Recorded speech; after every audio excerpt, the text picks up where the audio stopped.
So Vajrasattva practice is on purification and learning how to forgive ourselves.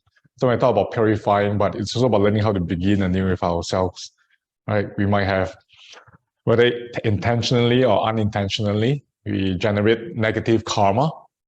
And when those negative karma ripens, we will tend to have obstacles, not just in our day-to-day life, but also our practice. So as mentioned earlier about mental karma, this is something that actually we can control because it's the way we think, our biases and all that.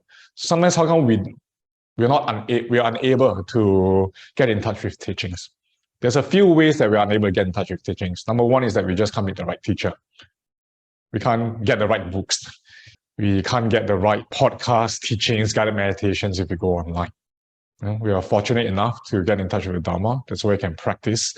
But some people just don't have the karma yet to get in touch with it.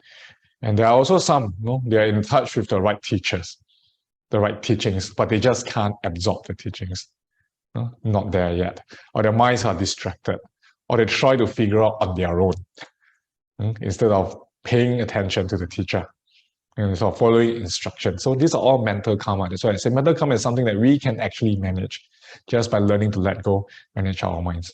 But karma in general is that we don't know what can ripen at any time. Since beginnerless lifetimes, we've been generating all kinds of karma, different kind of patterns, behavioral patterns.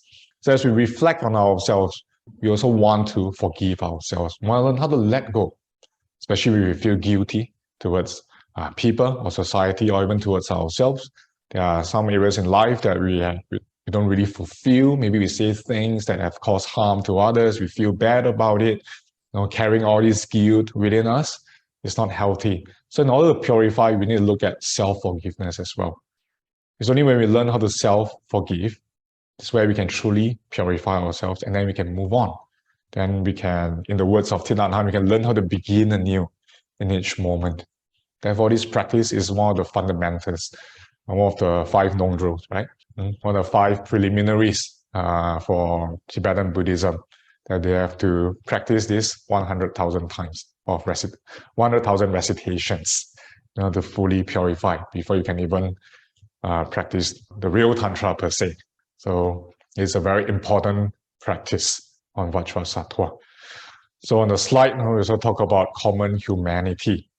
And that is to recognize that we're not the only ones suffering. We're not the only ones that committed negative karma. We're not the only one who make mistakes. See, sometimes people can be overly absorbed into their guilt. When they have any mistakes, they can beat themselves up because they forget that they're not the only one in the world that is capable of making mistakes. So if we can just take a step back and have common humanity, just to look around us, to understand that no one is perfect, right? So we don't have to be so hard on ourselves. We're not the only ones who suffer. Everyone suffers at one point or another. Everyone makes mistakes. Everyone feels guilty.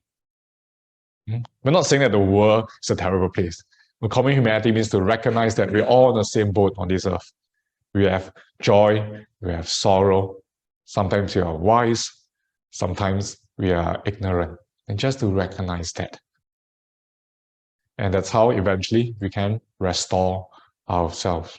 So this is what Vajrasattva's practice is about.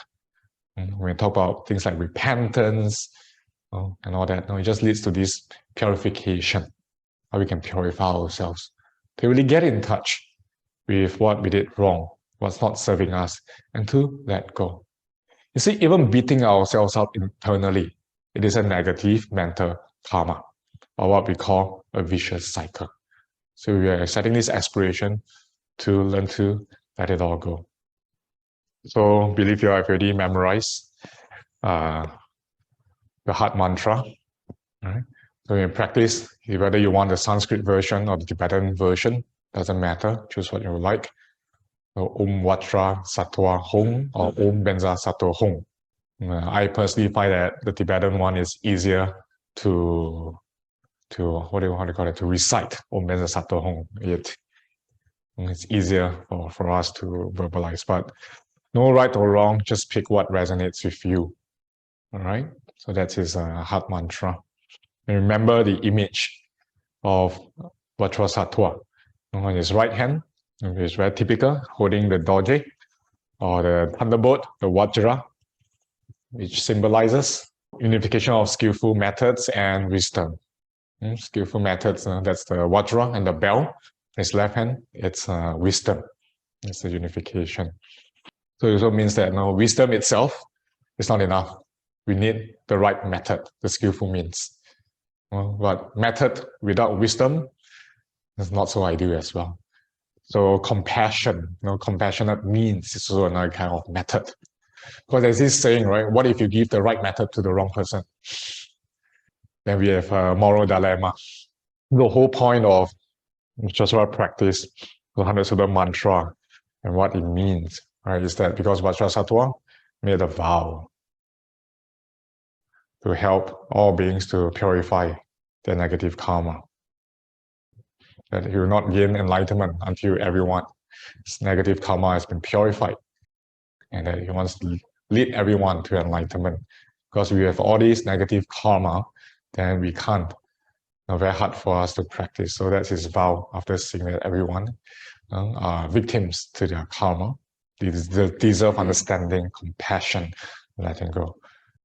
And that's his vow. So it's a request for what the 100 syllable mantra is a request for Vajrasattva to come to remind, kind of honoring his pledge, the Vajra being, to help us to purify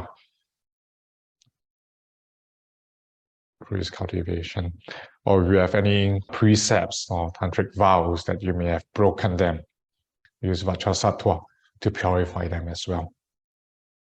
And he set such a noble aspiration to help everyone purify. So don't belittle this kind of aspirations, because for these great beings, when they make these aspirations, they really change their lifestyle, their body, speech, and mind. It's always aligned with that aspiration. That's why I call it a very noble aspiration. They will just really do it. Nowadays some people can say that, oh, I aspire to be compassionate, or like be like Guan, be like Avalokiteshvara. I'll be compassionate towards everyone. So if everyone is not healed, not liberated, I won't gain liberation. And then the next day they start to judge other people. You see? Some people might think that, oh, like, really? Can these bodhisattvas really purify us? So to understand what kind of lens are we looking at them? Are we looking from our own perspective, whereby we can't fulfill our aspirations, and that we can't keep our promises? See? Right? The bodhisattvas, they are bodhisattvas because they honor it. Also a reflection to us to be inspired by the way they want to cultivate their lives.